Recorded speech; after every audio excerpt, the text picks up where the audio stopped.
বন্ধুরা এটা হলো রাজবাড়ি। আমরা রাজবাড়ির মধ্যে প্রবেশ করব। প্রথমে টিকিট কাউন্টারত টিকিট কাটতে হবে। এটা হলো প্রবেশ করা গেট, এন্ট্রি গেট।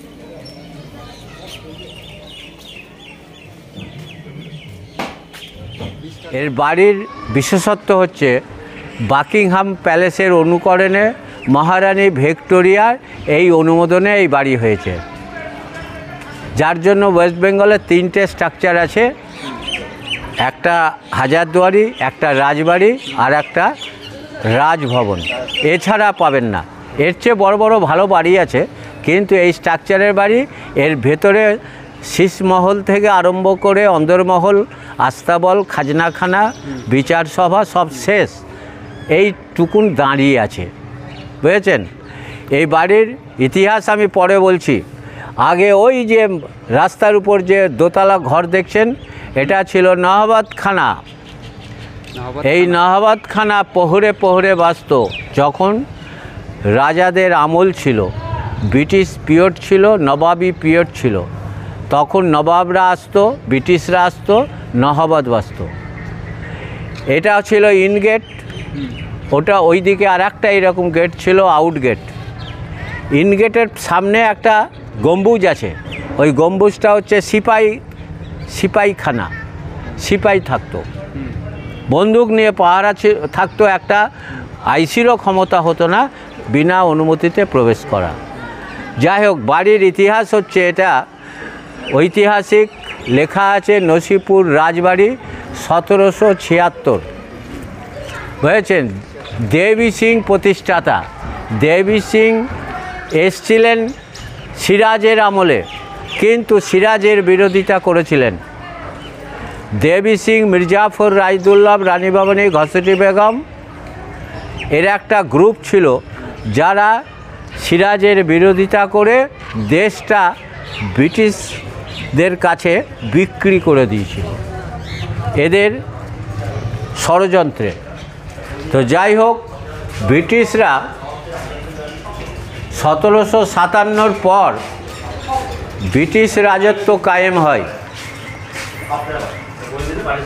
এই সেই সিরাজ, বাংলার শেষ স্বাধীন নবাব সিরাজউদ্দৌলা। সিরাজের বিরোধিতা করে 1757 সালের পর ইস্ট ইন্ডিয়া কোম্পানির কাছ থেকে তিনি রাজস্ব আদায়ের ভার নিয়েছিলেন। চলে আসুন। ডান দিকে যত ঘর দেখবেন, এগুলো সেরেস্তা ঘর। জমিদারি আমলে অফিসিয়াল কাজ হতো, ভাববেন না বাস করতো। সেরেস্তা, যেমন ম্যাপের ঘর দেখছেন, ঝাড়খণ্ড, বিহার, বীরভূম, এই সমস্ত জায়গার ম্যাপগুলো আছে। আগের দিনের ম্যাপ তো এখনকার ম্যাপের সঙ্গে মিলবে না। এখন তো ছোট ডিজিটাল ম্যাপ, আগে ছিল বড় বড় রোল করে রাখা থাকতো, কন্টেনার এর মধ্যে রাখা থাকতো। এটা ছিল ইস্ট ইন্ডিয়া কোম্পানির BLRO অফিস। চলে আসুন। রামপুরহাটের ম্যাপ, যাদের রামপুরহাট বাড়ি তারা চিনবেন। এইসব মৌজা ধরে খাজনা আদায় করতো, আলমারিও পুরনো। এইসব আলমারিতে অফিসিয়াল ফাইল থাকতো। এই বাড়ির ফ্রন্ট সাইডের মডেল, এই মডেলটা 1883-তে ইন্টারন্যাশনাল এক্সিবিশনে ফার্স্ট প্রাইজ পেয়েছিল। 250 গ্রাম শোলাকে কেটে কেটে তৈরি, মনে হতো হাতির দাঁতের, নষ্ট হয়ে গেছে। নিচে টেস্টিং জার, ওয়াইন বোতল, ওয়াইন টেস্ট করে খেতেন। ওয়াইনে পয়জন থাকলে কালার চেঞ্জ হতো। যেমন হাজারদুয়ারিতে আছে টেস্টিং প্লেট, সেরকম টেস্টিং জার এখানেও আছে। দেবী সিংয়ের ফাঁসি ঘরের ড্রেস।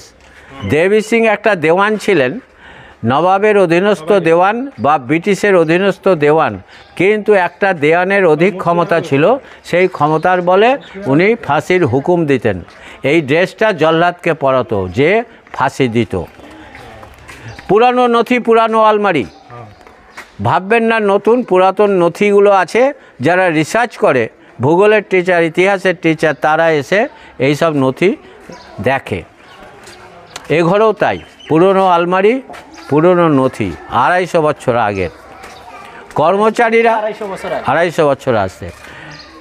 কর্মচারীরা ব্যবহার করত ব্যবহৃত জিনিস, কেরোসিন তেলের কর, ধূপকাঠি স্ট্যান্ড, পাঞ্চিং মেশিন, মিহিদানা করত। এই যে লোহার সিন্দুক, আগের দিনে ব্যাংক পোস্ট অফিস ছিল না, বর্গীদের আক্রমণ ছিল, বর্গীদের ভয়ে সিন্দুক ব্যবহার করত। এর মধ্যে সোনার টাকা, রূপোর টাকা এইসব রাখতো, কয়েন, মুদ্রা। আগে তো নোট ছিল না, মুদ্রাগুলো এর মধ্যে রাখা থাকতো। হাতে টানা রোলার মানুষকে দিয়ে রাস্তা তৈরি করত। আগের দিনে স্টিম রোলার ছিল না। আর সামনে একটা মূর্তি বজরংবলী, একটি পাথর কেটে তৈরি, একটা পাথর। এখানে যা দেখবেন 250 বছর আগের।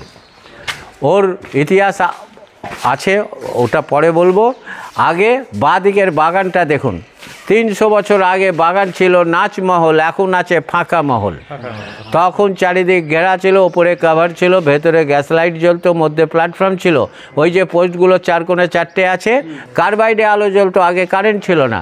হীরাবাই নর্তকী, যার 1 ঘন্টা নাচ করলে 5000 স্বর্ণ মুদ্রা পেত। এইভাবে ব্রিটিশদের, নবাবদের খুশি করতেন, আর ওই সুযোগে জোর করে খাজনা আদায় করতেন।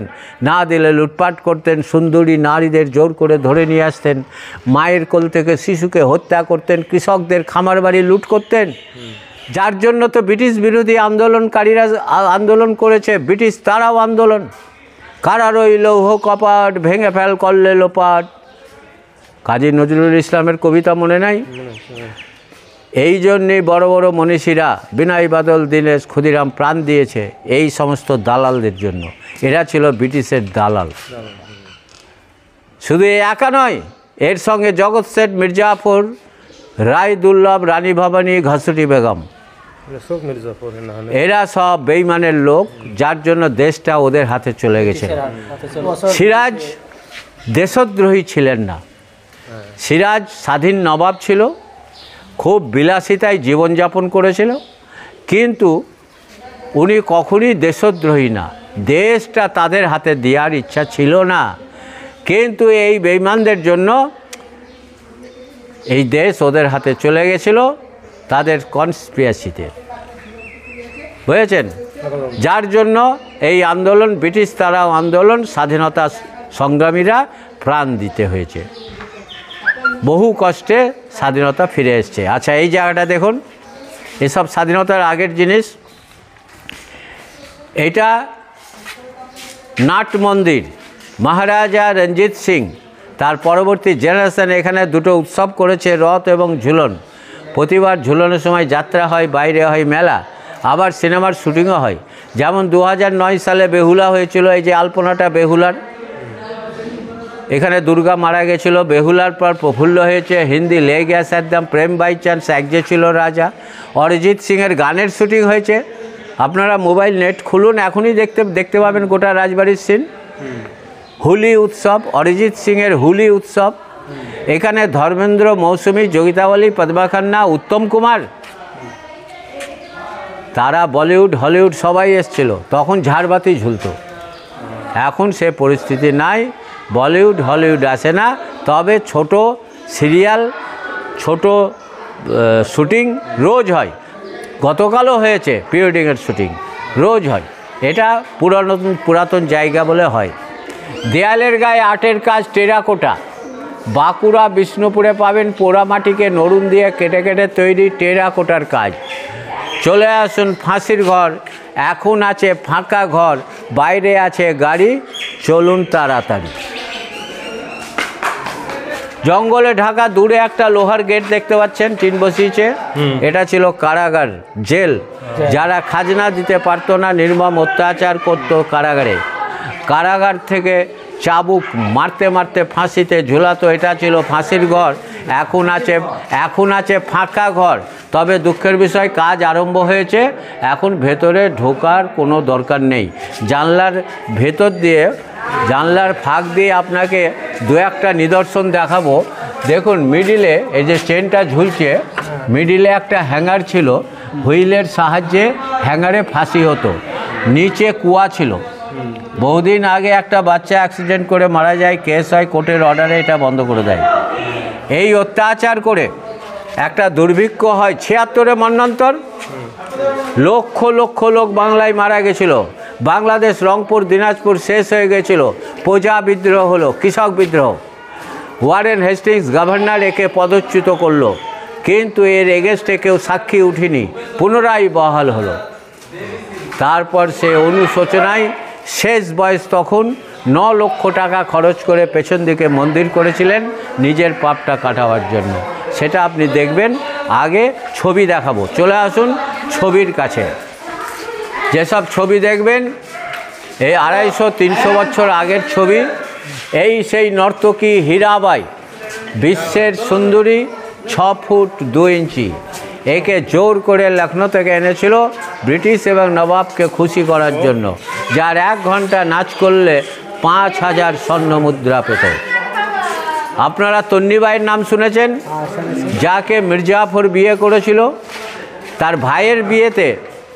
ভাইয়ের বিয়েতে লখনৌ থেকে এনেছিল, কিন্তু এত সুন্দর দেখতে এবং এত সুন্দর নাচ, মির্জাফর মুগ্ধ হয়ে গেছিল। তারপর তাকে বেগম রূপে গ্রহণ করে, বুঝেছেন, যার নামে নবাব বাহাদুর ইনস্টিটিউশন। মুন্নিবাই, তার অবদান মুর্শিদাবাদে প্রচুর। এটা Warren Hastings governor, Warren Hastings, এর কাছ থেকে দেবী সিং রাজা টাইটেল পেয়েছিল। ইনি তো রাজা ছিলেন না, ব্রিটিশের গোলামতি করে রাজা টাইটেল পেয়েছিলেন। দেবী সিং নিঃসন্তান, ভাইয়ের ছেলেকে দত্তক নিয়েছিল কীর্তিচাঁদ সিং, পাশেরটা ভূপেন্দ্র নারায়ণ সিং, যিনি রেল বোর্ডের চেয়ারম্যান ছিলেন।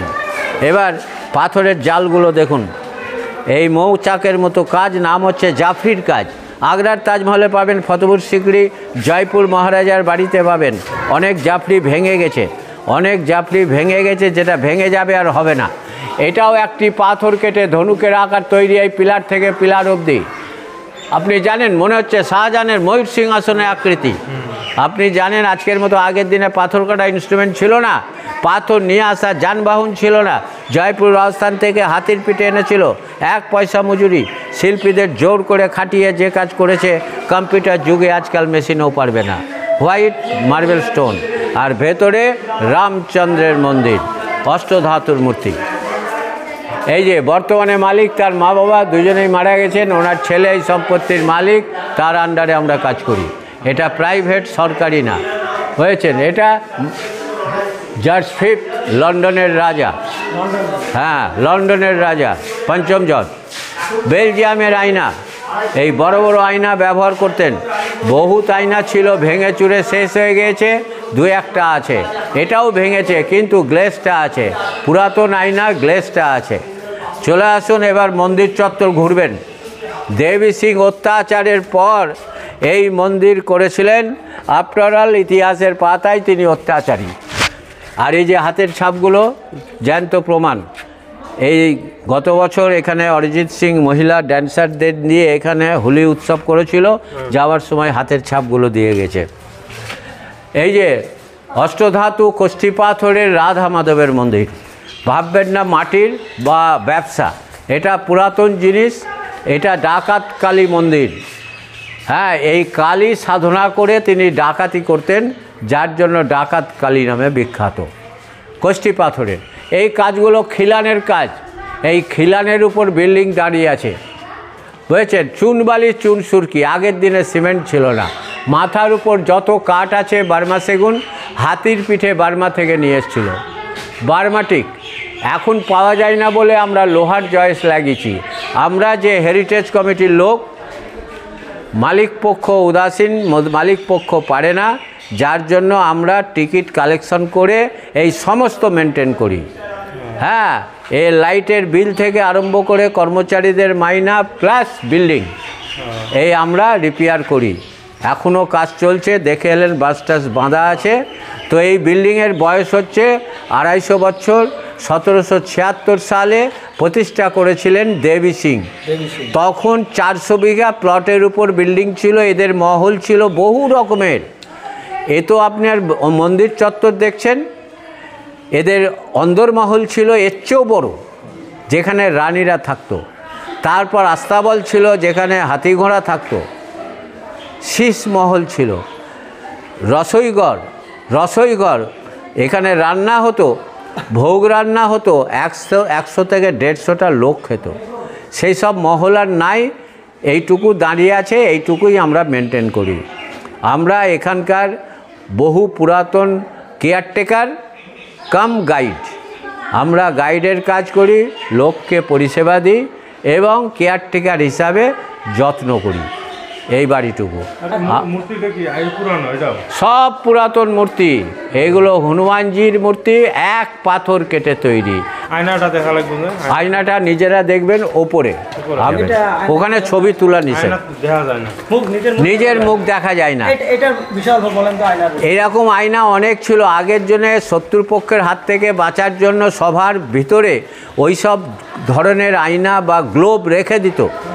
যদি কোনো শত্রুপক্ষ হঠাৎ ভেতরে ঢুকে যেত, ক্যামোফ্লেজ মতো নিজের মুখটা দেখা যাবে না, ও বিভ্রান্তি হয়ে তখন সে হয় চলে আসতো, আর নইবা অন্য কোনো উদ্দেশ্যর বাইরের লোককে তারা খতম করতো। এই জন্যই ওই আয়নাগুলো বিভ্রান্ত করার জন্যই আয়নাগুলো ব্যবহার করতো, যেটা সব জায়গাতেই হবে। তবে একটা কথা জেনে রাখবেন, আমাদের এই বিল্ডিংয়ের চুন সুরকি চুনবালির কাজ, এখানে সিমেন্টের কোনো কাজ নেই, অতএব এটা অরিজিনাল বাড়ি। এই যে খিলানের কাজগুলো অন্য কোনো বাড়িতে পাবেন না, আমাদের এখানে ব্যবসা না, পুরাতন বাড়ি, এই খিলানের উপর বিল্ডিং দাঁড়িয়ে আছে। ভূমিকম্প হলেও খিলান ভাঙবে না, এত শক্ত, বুঝেছেন? আপনারা এবার উপরে যান। তো বন্ধুরা, ভিতরে আরও বহুত কিছু দেখার আছে, হয়তো ক্যামেরার সামনে তুলবে পাইলাম না, ভিতরে ক্যামেরার পারমিশন দেয় না। আরও এমন একটা আয়না আছে, নিজের মুখ দেখা যায় না। তো আপনারা আসবেন, নিজে দেখে যাবেন, সেটুক পারমিশন আসিল। এই ভিডিওর মাধ্যমে আমি ওটুক দেখাইলাম। যদি ভিডিওটা ভালো হয় তাহলে কিন্তু অবশ্যই লাইক করবেন, আর ভিডিওটা শেয়ার করবেন। সবাই কিন্তু দেখবের পাবো, হয়তো সবার সুযোগ হয় না ফেস টু ফেস দেখা। এই ভিডিওটা দেখে কিন্তু দেখবের পাবো, আর চ্যানেলটা সাবস্ক্রাইব করে বেল আইকনটা অন করে দিবেন পরবর্তী এত ভালো ভিডিওর নোটিফিকেশন পাওয়ার জন্যে। ধন্যবাদ ভিডিওটা দেখার জন্যে।